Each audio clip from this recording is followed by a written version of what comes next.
गोपाल और श्यामा गाय की दिल छू लेने वाली कहानी। नटखट गोपाल एक बहुत ही शरारती बच्चा था और दिन रात वह सिर्फ शैतानियां करने के बारे में ही सोचता रहता था।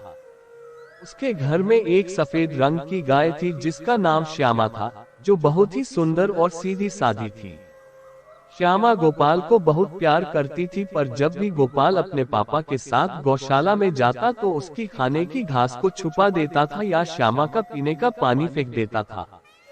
बेचारी श्यामा को इस कारण कई बार भूखा प्यासा ही रहना पड़ता था। पर तब भी श्यामा कभी भी गोपाल को ना तो मारने दौड़ती और ना ही उसे अपने नुकीले सींगों से डराती थी। गोपाल के दादाजी उसे कई बार समझाते थे, पर वह उनसे नजरें बचाकर छुप छुपाकर शैतानियां करता रहता था। एक दिन दादाजी गोपाल से बोले, पुराणों के अनुसार गाय में सभी देवताओं का वास माना जाता है। गोपाल सिर झुकाए उनकी बातें सुनता रहा और बोला, तो क्या इसलिए कृष्ण भगवान के साथ जो गाय की फोटो है उसमें सभी भगवान नजर आ रहे हैं?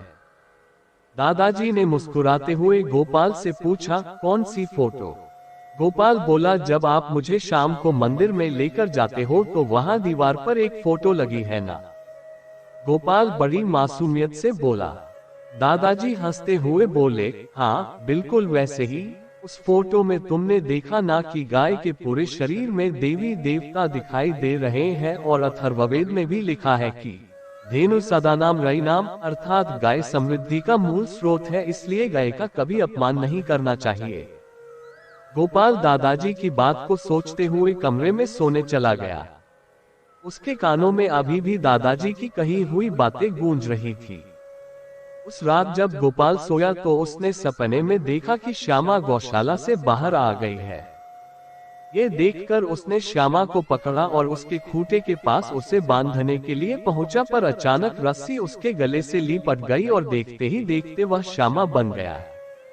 डर के मारे वह बहुत घबरा गया और उसके आंसू बहने लगे, और जब उसने श्यामा की ओर मदद के लिए देखा तो वह सामने उसके रूप में खड़ी थी।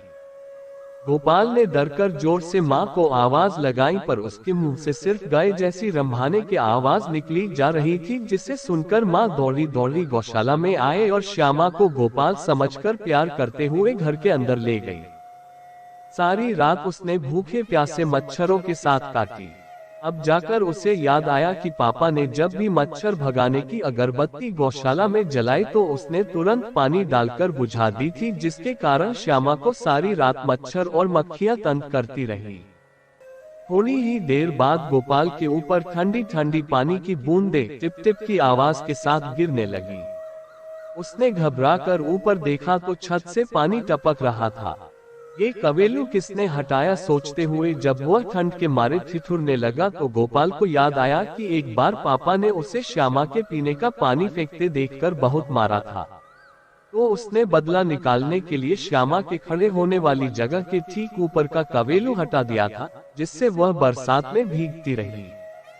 उसने इधर उधर जाने की कोशिश की, पर रस्सी इतनी छोटी थी कि उससे बैठा भी नहीं जा रहा था, इसलिए वह वहीं पर पानी में भीगने के लिए मजबूर थी और यह सोचने की गोपाल को ज्यादा जरूरत नहीं पड़ी कि रस्सी भी उसी ने काटकर छोटी कर दी थी। सारी रात गोपाल अपने किए पर पश्चाताप करता रहा और मन ही मन श्यामा से माफी मांगता रहा। सुबह जब उसके पापा दूध दूहने आए तो साथ में श्यामा भी आई थी और उसे एकटक देख रही थी। तभी उसके पापा बोले, पता है गोपाल, गाय को हम ऐसे ही माता नहीं कहते, इसमें सच में माँ की तरह ममता होती है। बचपन में हमने तो सारी दवा दारू कराकर तुम्हारी बचने की उम्मीद ही छोड़ दी थी, तब अचानक किसी ने तुम्हें गाय का दूध देने के लिए कहा और हम श्यामा को अपने घर ले आए। समझो, श्यामा ने ही तुम्हें दूसरा जीवन दान दिया है। कहते हुए पापा की आंखों में आंसू आ गए। गोपाल तो इतना शर्मिंदा था कि श्यामा से नजरें भी नहीं मिला पा रहा था। उसने जोर जोर से रोना शुरू कर दिया। तभी उसकी माँ उसे गोदी में प्यार से लेते हुए बोली, गोपाल, तुमने कोई डरावना सपना देखा क्या? गोपाल ने आंखें मलते हुए अचकचाकर माँ की ओर देखा और दौड़कर गौशाला की ओर भागा, जहाँ पर श्यामा मच्छरों से परेशान होकर अपनी पूंछ से उन्हें इधर उधर भगा रही थी। गोपाल भागता हुआ गया और मच्छर भगाने की अगरबत्ती जलाई और उसके आगे पीने का पानी रखा और श्यामा के गले लग गया। उसकी मम्मी के कुछ भी समझ में नहीं आ रहा था, पर वह गोपाल को श्यामा की देखभाल करते देखकर बहुत खुश थी और श्यामा की आंखों से भी आंसू बह रहे थे और वह अपना मुंह गोपाल के गले से लगाए हुए थी। दोस्तों, मैं आशा करता हूँ कि आप सभी को हमारी यह छोटी सी प्रेरणादायक कहानी आपको बहुत पसंद आई होगी और आप सभी को कुछ सीखने को मिला होगा।